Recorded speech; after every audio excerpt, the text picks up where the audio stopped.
from the heart of Dubai, where tomorrow is being built today, to the world. Welcome to the CTO Show with Mehmet. Here, we redefine technology and reimagine possibilities. With Mehmet, delve into the riveting realms of AI, cybersecurity, and digital technology. Experience the thrilling highs and lows of startups. Immerse yourself in the spirit of entrepreneurship and witness the future of business innovation being written in real time. Now, without further ado, let's tune in and explore the future. Hello and welcome back to a new episode of the CTO Show with Mehmet. Today I'm very pleased joining me from Texas, the US, Kofi. Kofi, the way I love to do it is I keep it to my guests to introduce themselves because I have a theory. No one can introduce someone else better than themselves. So the floor is yours. Tell us a little bit about you and what you do currently. Yes, Mehmet, it's a pleasure to be here. Glad to have this conversation. As you mentioned, my name is Kofi Annan. I'm a brand strategist and technologist. And what does that mean? Essentially, I work with companies, some large companies like Puma and Pfizer, which have been my clients in the past, and some emerging companies, which is where I spend a lot of my times now. And I help them really increase their visibility within certain markets, whether it be a new or existing market. I also help them increase their engagement. So just because you're visible and people know of you doesn't necessarily mean that they're engaging you in a meaningful way. So I help them increase that engagement with the right people. And then ultimately, particularly for the businesses and the clients that I work with, it's about generating that revenue. That's that feedback around, how are you able to grow your business? And so it's really about the visibility, the engagement, and the revenue for me. And really, and through my years, I've been doing this for about 15, 20 years. I've seen in multiple industries in different, both domestic in the US, but then in international markets. And I've seen some really good ways and approaches to increase that visibility, engagement, and revenue, depending on the dynamics of the market. And we know the markets these days are changing so rapidly. So, the being able to grow a brand is really where I come in, and having that impact in the society and the market that you and your business are looking to have. Great. And thank you again, Kofi, for being on the show today. Now, maybe it's a little bit traditional question, but I like to ask also my guests, like what, made you be interested in this domain? Because, branding, and we'll talk like shortly about it in detail, especially because, we cover about tech and startups. So what attracted you to be in this field? And, maybe if you can tell us also, like, what was the most, I would say, attractive thing that you said, okay, I know that I need to be in this field? Sure. So, I always look at things as seasons and adaptation and evolutions, right? I love this question because this is the same kind of question that I ask my clients. Why are you here? What brought you here? And there's a lot of nuggets in there. For me, I grew up in Ghana, West Africa. For the first 5 years of my life, I moved to Liberia, where I spent another 5 or 6 years before moving to the US with my family. So I've seen different interactions between businesses. My father was in business. My mother had always had a business at home. She was a seamstress for a good part of our early lives. So just kind of seeing them build out different businesses and interacting with different markets and different customer bases. That's, in the back of my mind, that's where I got my exposure to business. Now, why the role that I'm playing in business? Well, initially I thought it was, I was a creative person. I like to tell stories and such. So I was attracted to that. But as I grew up and I started telling more stories in different ways, I even had a business myself called a Nancy Clothing Company, which was really popular some years ago. I realized that a business is a product, which is where most people focus. And really, the storytelling aspect and the connection aspect, which I love, I figured out that's my superpower, right? Like I love connecting people. Love people helping people tell stories. Love helping people make sense of the interactions that they're having with their customers or their teams. And I found out that I was good at it. I would say the main point I could pinpoint where I really pivoted was when I was working at Saatchi and Saatchi some years ago. And I was actually in development. So I was managing a web development team there. This is early days of kind of web development and such. And I had happened across it because, again, I was looking at vehicles to tell stories, and I learned web development. Long story, but either way, but being in a creative environment like Saatchi and Saatchi, which is a huge global advertising agency, I got a chance to see a lot of the different positions, on the creatives, which most people know about, the development. Obviously, I was managing that team, production, strategists, and once I was doing that, I realized that I'm not a great developer. I'm not a great designer. I know enough about business. That's all good. But really, again, my superpower was in those connections. And ultimately, I made that pivot professionally to start not just manage the development team, but start having those conversations with clients about what is the value of web and web as a communication tool, and how Saatchi and me and my team are able to use that to help them accelerate their business. And I love that experience, being in there with those clients, hearing their pain points, helping them solve those problems. Luckily I was in that environment where, there was a name for it. It was called a strategist, which even to this day, my mother still doesn't know what that means. I think most people don't know what that means. But yeah, that's when I realized that I loved having those conversations and helping businesses in that way. So yes, ultimately, and I've been doing that for about 10, 15 years, solid, just specifically as a strategist. And yeah, I'm bridging those gaps. Great. I love also like seeing people like yourself, Kofi, like who are not only doing great job, but they do it in a passionate way, which I can feel it even miles away. Now, I want to little bit focus on the branding part, right?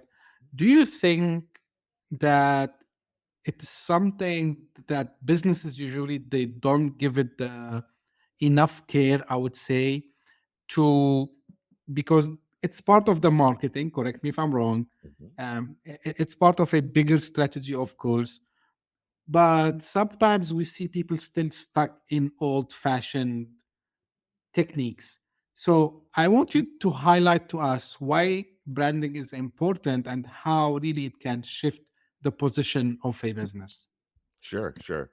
Yeah, this I would say that there's kind of two sets of frame of mind. People who are not in my space. There's kind of two frames of minds, right? So there's the old school, right, or traditional way of thinking about branding, which is someone who says, I need a logo, I need colors, so that's a creative end, right? Logo, a brand is a logo and colors, right? Once I have that, which, if you're a tech startup, especially, or you're in tech specifically, and that, you're more product and product focused, you think that that's all you need, a logo. And you can get tools these days that can generate any of those, right? So that's kind of the traditional way. There are other people who, I guess, where I try to move others, who understand that a brand is more than that. A brand is a representation of the product, the values, the stories, essentially of their company, and what their company is bringing to market. They understand that. However, they realize that there's value in that, but it's a crowded market, right? So there's kind of two sets of people that I normally deal with, and both of them have different perspectives on brand. They see value. The first group, not as much, in the sense of they really think it's commoditized. The second group, they see the kind of more holistic value, but again, really prioritizing, depending on the kind of product and kind of industry you're in, particularly in B2B industries, prioritizing that. Sometimes, mentally they can't really make the connection.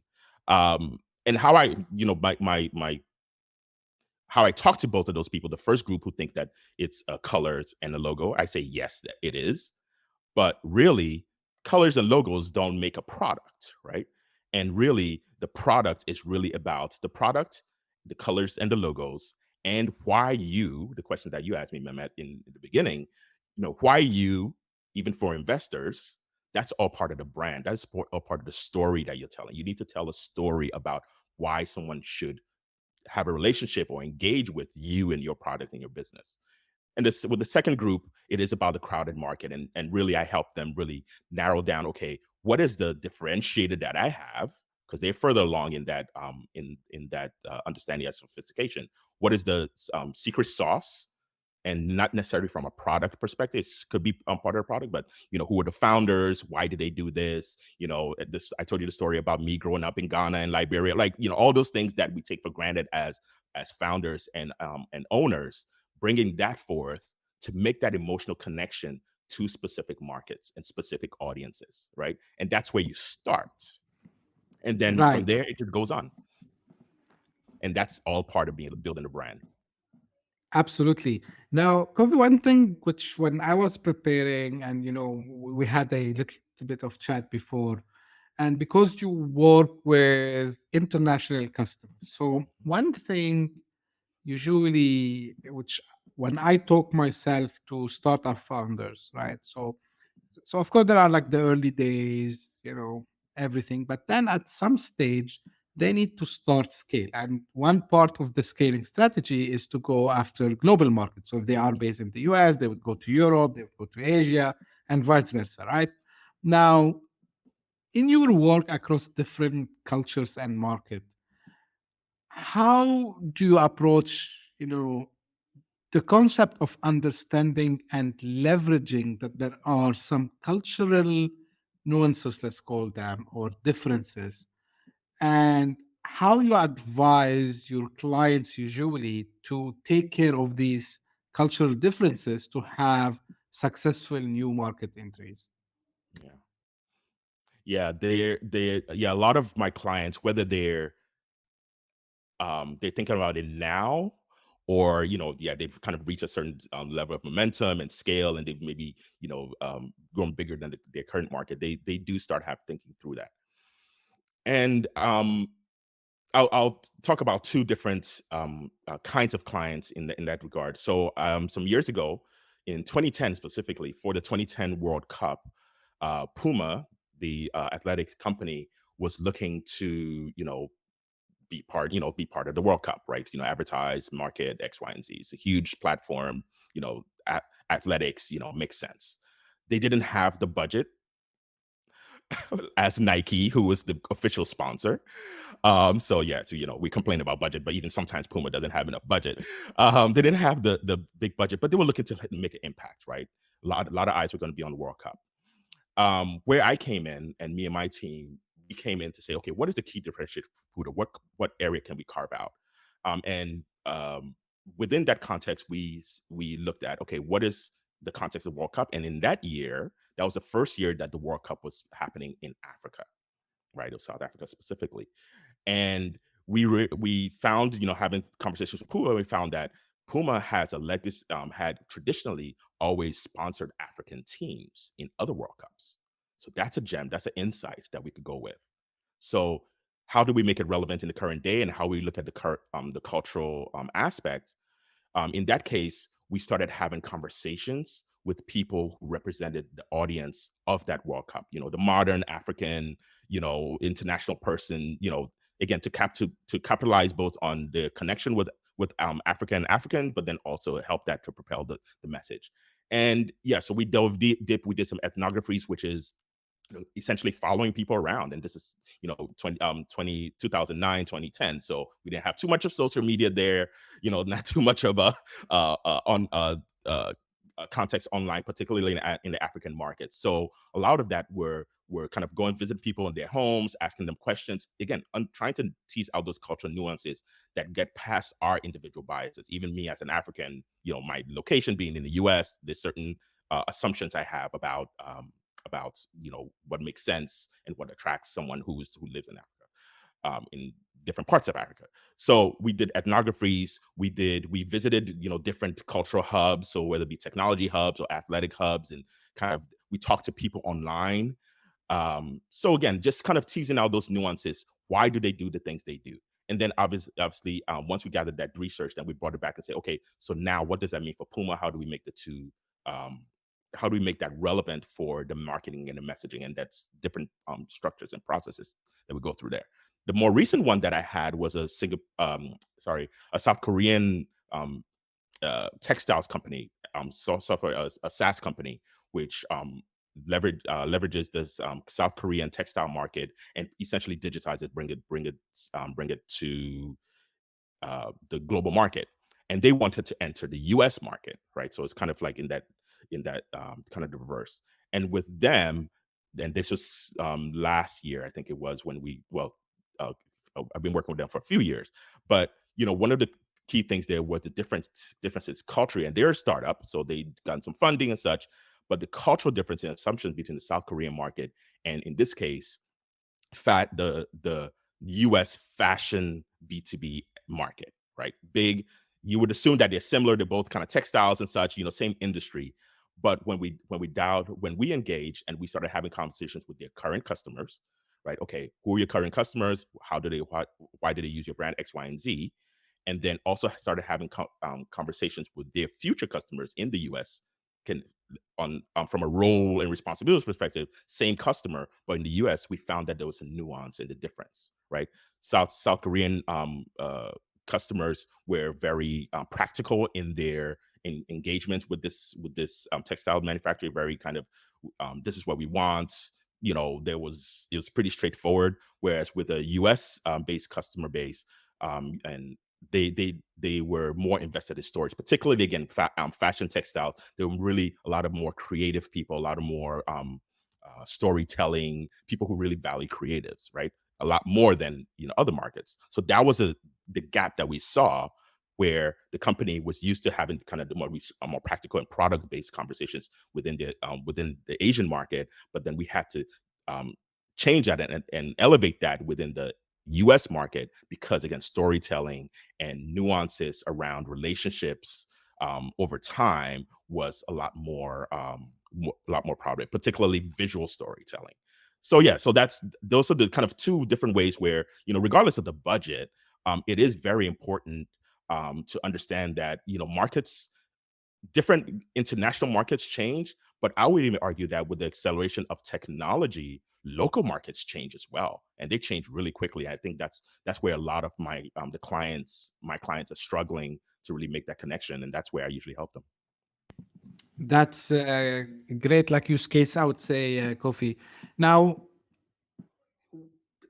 like we are living in technology, fast changing technology phase. But at the same time, even in the branding, and you mentioned this couple of minutes ago, you need to keep the storytelling, which is it's something which is personal, right? So it's something that comes from us. So how do you leverage the technology to keep the authenticity, I would say, of the story that company, whether like it's a startup or a full-fledged business, they want to convey without losing this, you know oh, okay, like these guys look very, very authentic, right? But at the same time, you need to use technology, and you don't need to me as a customer to feel, oh, like it looks like it made up, right? It's not convincing. So what is, I would say, the secret sauce for a proper technology adoption when it comes to branding and utilizing the storytelling? Yes.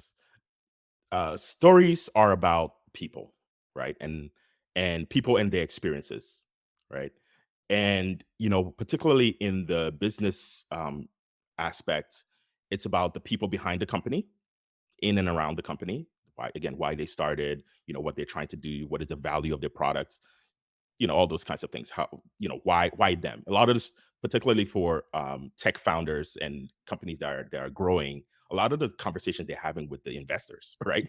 It's kind of funny when we're talking about investors, people, think of a different way, and they try to kind of tell that story through not just the product features and function, but when it comes to audiences or customers, sometimes we miss the mark there.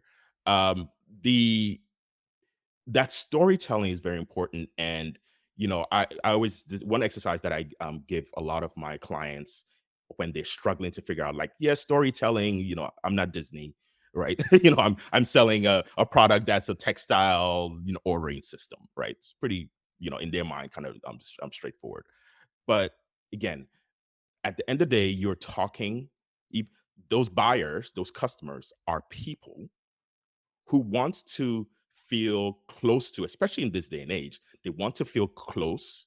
They want to self-identify with whatever choice that they're making as far as a product. And they have, let's not get it confused. These days, there are more than enough choices for any kind of products or service, right?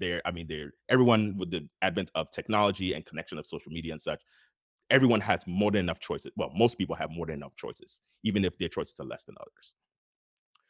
So why you?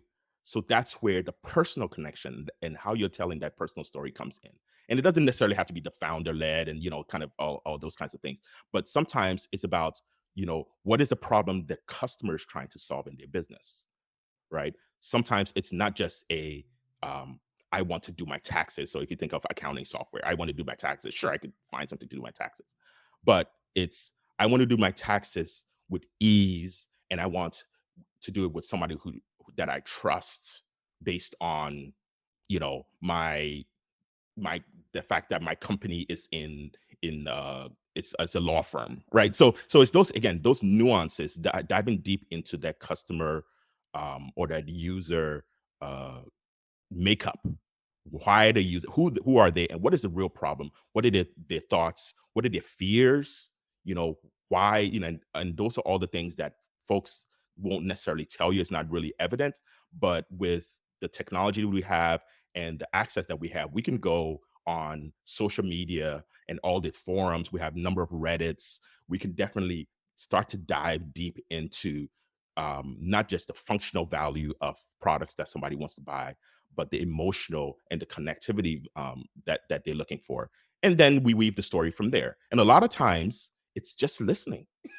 When we're business owners and we're close to the product and we're really trying to grow our business or bring it to a new market, we become very focused on the here and now, what we want to do. But it's what that focus is good for executing, but when it comes down to transforming or evolving or revolutionizing, or it's about listening. It's about listening to the people and what people are telling you, what they're telling, the conversation they're telling each other. I'm working with a waste management company right now, where that's the exercise we're going to. We're essentially just we've spent a little bit of time just going through different forums, and just like listening to what people are talking about. What is the gap that they're seeing in the current products? Why are they doing? What is their day-to-day like? Those kinds of things. And that's, not everybody geeks out on it like me. And that's kind of, again, where my superpower is, because I geek out on that, and not just hearing people's stories, but then also taking those stories and transforming them into something that a business could then use as a platform to connect with that customer. So it is really about those stories, and it's about connection. Absolutely. And to the point of connections, Coffee. Now, I know that you mentioned this, to me before, and this is the main goal of creating, this branding and storytelling, is to build the connection with customers and have, what is known as customer experience. Now, to me, in any business, whether it's small or big, to me, all what we do is to serve the customer, because whatever product, service we are offering, so this is to solve a problem to my customer, right? Now, to nurture this, and I know you like this topic, and it's related to technology, you need to have enough insights from data perspective. You need to leverage maybe some additional technologies, maybe to automate few things, right? So I wanted to explain how, I can measure, what I aim to do was achieved using data, and how also I can automate part of this branding journey down the road. Especially, in startup mode, you have limited resources. You need to rely on multiple you're doing multiple things. You cannot get a lot of stuff with you, so you need to do uh, a lot of handy things. So how they can leverage also like automation to you know reach the ultimate goal that they want to. Sure. So I'll yes for within that context. So we have a process that we work in, and I've been doing this for many years, and I've kind of teased out the key areas that help uh, branding or brand development efforts go faster and become smarter. And that's what we talked about before, which is the values of the company and the storytelling, the experience, and then also that last part is that impact. And I think that's where a lot of tech focused brands kind of start with the impact, the actual numbers. To that point, I always there are two key numbers that I associate with branding that branding can affect, and they're kind of metrics that lead up to that. But the two primary KPIs that I think would resonate with a lot of tech founders specifically are customer acquisition costs, right? What is it costing you to get a customer, and customer lifetime value, right? How much is that customer worth over time, right? And I think a lot of tech founders could really understand those two key KPIs, right? And how does branding relate to that? Well, let's talk about customer acquisition costs. Well, if you're a startup, whether you have funding or not, or you're self-funded or you have some momentum, you're probably trying to reduce that customer acquisition cost, right? You don't want to spend as much money on ads, especially, which is where a lot of people just kind of start going straight for advertising. And having been in the ad agency, ad business for a while, previously, I could say that there's a place for that, but ads are not going to solve your problems, right? Alone, right? Or they do other things that they hear in the market, which is like just do social media, right? But they don't really see the conversion rates. They don't really see the customer acquisition costs go down. One of the things that I would say from a brand perspective is that if you're not seeing that customer acquisition costs go down slowly, that means that people don't really understand the value, not of your product, but from a brand perspective. Why you? What is the value? Do you share my value? Do you make my life easier? Like all that storytelling is really not coming through. Certainly not for the customers that you have direct access to, but even for them, for their ability to amplify your the relationship you have with them, and the successes you have with them to their network, right? And that's what you want, right? So you want that amplification beyond just the one-to-one. And that helps reduce your customer acquisition costs because essentially people are getting customers for you. So that's where brand comes in, right? I want to be able to tell people. So in the case of my company, I have my company name is the Brand Sensei. Okay, the Brand Sensei does X, Y, and Z.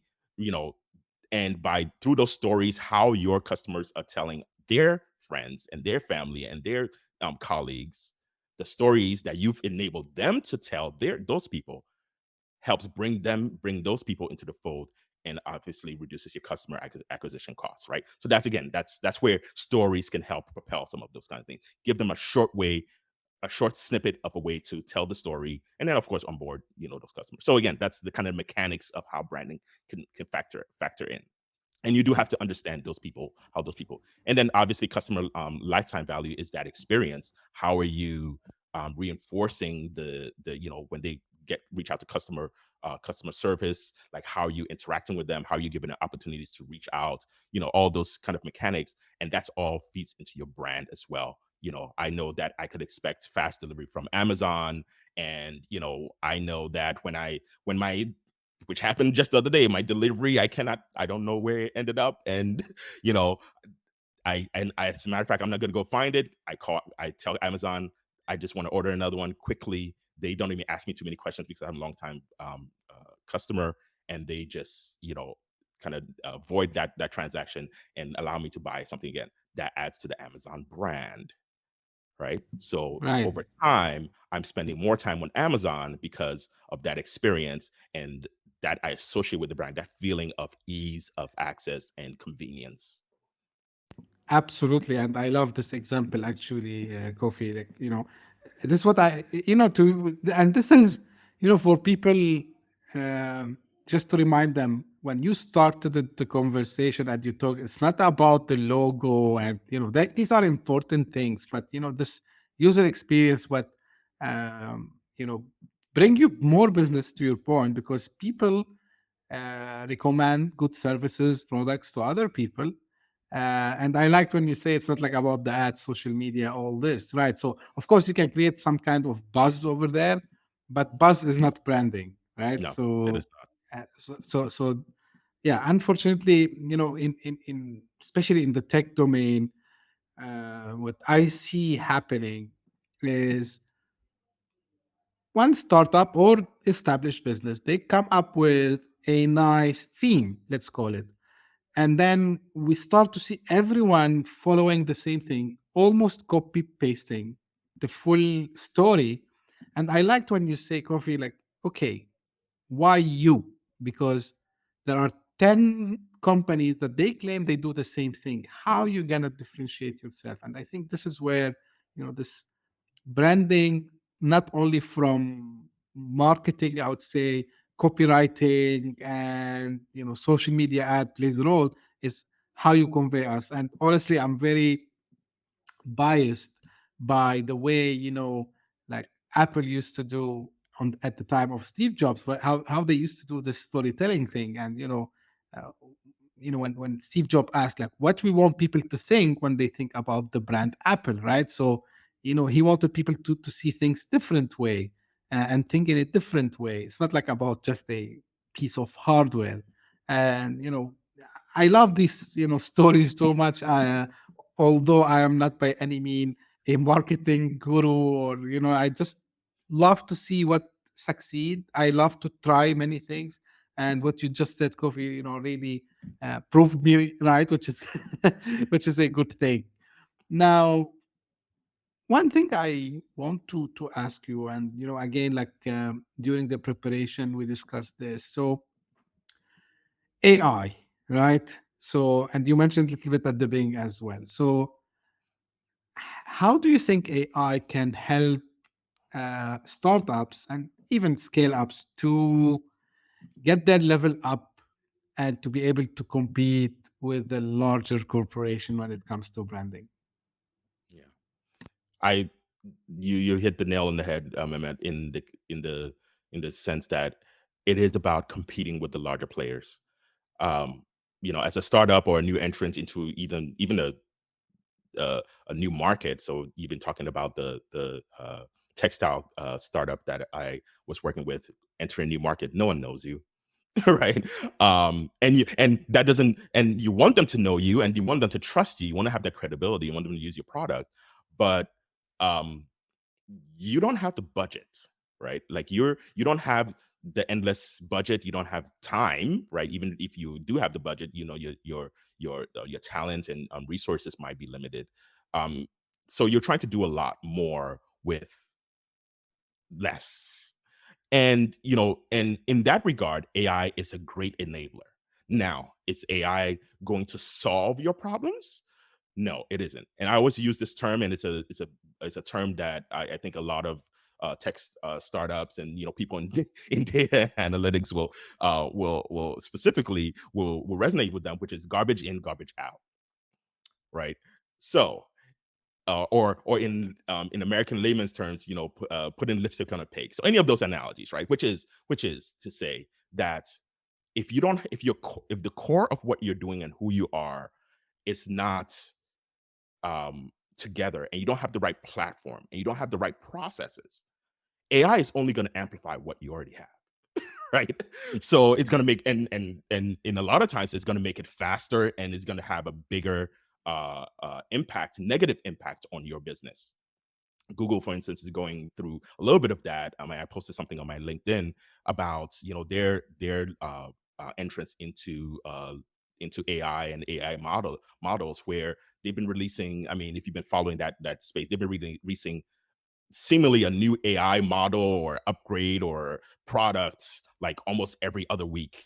And even internally in their company, they can't even keep track, right? And Google has endless budget. We understand that, but they can't get it together. Ultimately, for me, that means that internally, they don't have the right processes. They don't have the right frameworks. They're not having the right conversations internally, and they don't understand externally the right markets. Do they need to be a generalist AI company? Who knows? But again, and they have the tools. So going back to what you're saying from a scale up, a startup, a scale up, AI is only going to amplify what you have. And the good thing about it is that you can have what you need faster. And what I mean by that is that interviewing your customers, or even understanding your brand value, or understanding your customer acquisition costs, or even getting the right content to market for your audience to convert our audiences. AI is great at enabling all of that. But again, you have to have the right process. You have to have the right frame of mind, and that's kind of where within the space that we work in, that's where our process comes in, where we're able to inject our process into the companies that we work with, and help them build out the platforms, the strength of those platforms, between the values, the experience, the stories, and even the data gathering and data analysis. We're able to inject that framework into their business, and help with the help of a tool like AI. It accelerates things that much faster. So the value of AI really as a tool is in the process that you have, the stringent process that you have in different parts of your area of that you're focusing on, and then AI accelerates that. Unfortunately, we're going through a state now where kind of, if you've been around long enough, you remember when the .com days, or when everybody was creating a website, and you had so many really bad websites being popped out. So it's the hype cycle, right? And if you know the adoption cycle, that's kind of what happens, the hype cycle. And I think in 2024, some of that hype around AI is going to recede, where people are going to start seeing the value of AI, where AI does work. And that is in accelerating the strength of what you already have, and what you've already built internally, and the relationships that you already have. AI is not going to replace that. AI is not going to pull it out of thin air. AI has to work from something, and that something requires humans to figure it out. Absolutely. And this term, we brought it also on the show with the guests that I interviewed on many occasions, especially when you said junk in, junk out. So if you feed AI with junk, it will give you junk. This is the well-known fact. Problem, I think it's human behavior, Kofi, because let's be honest with ourselves. So we are lazy by nature, right? So Mhm. we like to find shortcuts. And I think AI gave everybody, because everyone can have access to these AI tools, gave us access to generate content, to generate graphics, not, yeah, and the example of Google, what's happening with them, and, now generating videos. But again, to your point, the human touch is always key there, because, and I shared also something 2 weeks by now. By the time this goes out, to be like almost 1 month. You know, I said something, and I shared on LinkedIn. I said, like, no time before, the storytelling became something very crucial for especially startups, because if you cannot tell your story, and because you will use AI, of course, but if you don't mention the story in a way which can capture your audience, the AI will not be able to do that for you, because the AI uses what information is available to it, right? So this becomes like really key there. But are you seeing, Coffee, like, now let me reverse this question, and it's like maybe a kind of contradictory question to what I just asked you. Someone might argue, okay, because these big guys, they have the access, they have the budget, they're gonna leverage AI, and actually they're gonna go and crush every single startup that would try to appear. Do you have concerns about that? And if so, as a small business owner or an entrepreneur, how should I protect myself from, as we call them, the tech giants? Mhm. Yeah, so if you're talking about IP, intellectual property, and kind of from a product perspective, I think a lot of your that's a different conversation that I think um people, the kind of lawyers and such could probably help with. But if you're talking about from market share and brand awareness and adopting customers, what I would say is that the reverse is actually true. In my experience, customer bases, markets, audiences, people are becoming more and more. People want a lot more connections with things that are not a great faceless behemoth, right? There are more nuances to human behavior and cultural, different cultures and different locales than I would argue that Google, Microsoft, Amazon could ever capture with any amount of money. And you can see a lot of that. Mehmet, you're in Dubai. As you look international, you'll see that a lot of the large companies with the endless budget that we see in the US, especially, that we take for granted, they don't have the impact in other markets that they have in the US. And that's an example of the fact that there is essentially enough to go around from a market share perspective, if you're talking to the right person. And people's behaviors and expectations are changing really rapidly. And you look at the different generations, the specific environmental effects. If you start diving into the nuances of what the audience is, whether it be an audience, a customer base in Singapore that's in the outskirts of the city, or someone somewhere in Ghana that is in Accra, you could slice it so many different ways, and each one of these audiences have nuances that in my opinion, any company will have to be choiceful about servicing. So that's an opportunity for startups and scale-ups, right? A lot of startups and scale-ups start with, I want to go for a broad market with, they start from a products perspective. So I'll take a accounting software or even textiles, right? I want a B2B audience that fashion designers that, in the case of one of my clients, fashion designers in the US that wants to source fabric and textiles for their clothing lines. Super broad. I mean, that's so many different people, right? But when you start diving into the nuances of those audiences and those customer bases, you start seeing that there's a difference between an indie designer and a global, a Prada or Gucci, which I've worked with as well, right? Their processes, what they're trying to do, X, Y, and Z. So that's different. You even have some of the up and coming, kind of streetwear brands, for instance, that have a lot of money, have a lot of investments. And again, so there are nuances there that a startup can carve out for themselves. And really, it's usually an unserved market because those big companies are going broad. There's an unserved market, an untapped market within within those submarket. There's an untapped submarket within those markets that can be a great foothold if a startup is able to reach those customers and build relationships with them.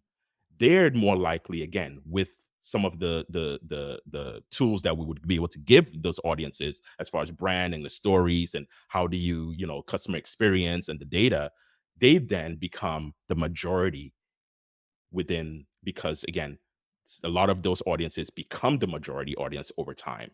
So being small, and yes, Google is going to look for everyone, right? But the value of a startup and where a startup really needs to has a competitive advantage is be laser focused on that one audience, nurturing them, and then also allowing them to expand and grow and tell their people, and the startup obviously grows with them. So it's actually a good thing. Let Google go for everybody in the world. I mean, they prepared, they seed the market for a lot of us anyway, but they can't serve the market. So they seed the market, but they can't serve the market. So by the time we come in and we have a product that meets needs and is more customized, a tech startup will be able to accelerate. Absolutely, Kofi. And actually, this time you hit the nail on the head by when you mentioned relationship, um, because this is part of, again, you gave the example of Amazon like a few minutes back, and about how the customer care experience that they give you, it was there. So this relationship, I think this is the underrated part, and this is where the startups and scale ups, they should focus on. Like, always make your customer happy and let them feel that really you care about them. It's not like just, you know, a banner behind your office, or it's something on your website. Hey, we love our customers. Okay. Yeah, everyone says that, right? So how really you love your customers and you care about them. And this is the personal touch plus relationship. So absolutely, Coffee. Now, as we're almost coming to an end, it's a very fast changing world today, Kofi. And if you want to leave the audience today with a piece of advice, whether they are entrepreneurs or they are into the marketing game, so how, what kind of advice you would give them with as final words from you? Yeah, I would say that you have a competitive advantage already. It's hidden in your business. It's probably not your product. So you have a competitive advantage. It's the people, it's the processes, it's experiences of the people that you're bringing into your company. It's the why you leverage that, understand that based on who you've interacted with. If you don't understand it, talk to some of the people who've supported you currently, record that conversation, and AI will help you transcribe that and give you the insight. So again, using AI where necessary, have those conversations, record conversations, understand what makes you unique. Tell a story, craft a story about that, right? What is that story that someone else that you could tell someone else and they could tell other people? Build the experience and then see the impact. Always be measuring. I know I don't have to tell too many of the startups to scale us about it, but always be measuring, the right things. And ultimately, that's what I've seen with a lot of the companies that I've worked with as where success is. A product, you're gonna have. I assume that your product is going to be good. It is great. It is going to be wonderful. And I think that there's a need for it. But if you want to make a mark, if you want to make an impact with the people that you want to reach, then it is about those values, those stories, those experiences, and the impact. And you have to kind of focus on those three things to accelerate your brand. Absolutely. I love this, especially, the values. These are something very important. Cover, last thing, where people can find more about you and get in touch with you if they want to work with you. Yes, remember that. Yeah, thanks for the chat. I've really enjoyed you having me. It's been a wonderful conversation. I'm glad I was able to share some of this, and hopefully your listeners are able to have enjoyed this chat as well. And so I'm put together a some resources that listeners could use, free resources, access to me and my team for a free consult if you want, and they could go to thebrandsensei.co/CTO. So that's the brandsensei.co/CTO. And that's a resource page that I'll give to your listeners, and they could go there and they'll have access to me. They'll have access to my team, and they also have some free resources there, like a AI readiness tool. So helps you. We have a tool that helps you understand the role AI can play in your brand marketing without you getting overwhelmed and, like you said, putting garbage out into the world. So I'm thinking strategically. So it's going to be at thebrandsensei.co/CTO. Absolutely. I will make sure that the link is in the show notes so people can reach it easily, I would say. And again, thank you for you, Kofi, actually, because you shed the light on many things which I believe, and this is part of what I'm trying to do. Although the show name is CTO Show, and I'm insisting not to change the name because I believe technology and technologists, I would say, technology leaders, startup founders, they need to learn about, uh, you know, marketing, branding, sales. And this is why sometimes, and I blend, my podcast episodes with, people experience like yourself, Coffee, to come and tell us about this and why this is important. Because hopefully, and this is my hope, someone and I'm sure there will be someone benefiting out of what we discussed today, so they can actually have a successful business, because at the end of the day you need to do multiple things to have a successful business. So thank you again, Kofi, for sharing these insights with us today, and I really enjoyed it. So, and this is how usually I end my episodes. This is for the audience. If you just by luck were searching something and then you found this podcast, thank you for giving us a listen. I hope you enjoyed. If you did, please subscribe and share it with your friends and colleagues. We are available on all the podcasting platforms. We are available also on YouTube. And if you are one of the loyal followers who keep coming and keep listening to us, thank you very much. Keep sending your feedbacks. Keep sending me your emails and your messages on social media. I love to read them, all of them. And also, if you are interested to be on the show, you have a story you want to tell us, if you are doing something special, you think there is a topic related to what I'm doing, but I didn't cover it yet, please don't hesitate to reach out. I would love to have a discussion and see if there's a possibility to record an episode together. And that's it for today. Thank you for tuning in. We'll meet again very soon. Thank you. Bye-bye. Thank you. Bye-bye. Hit that subscribe button, share the show with your tech-savvy friends and fellow entrepreneurs, and leave us a review on your favorite podcast app. Your support means the world to us.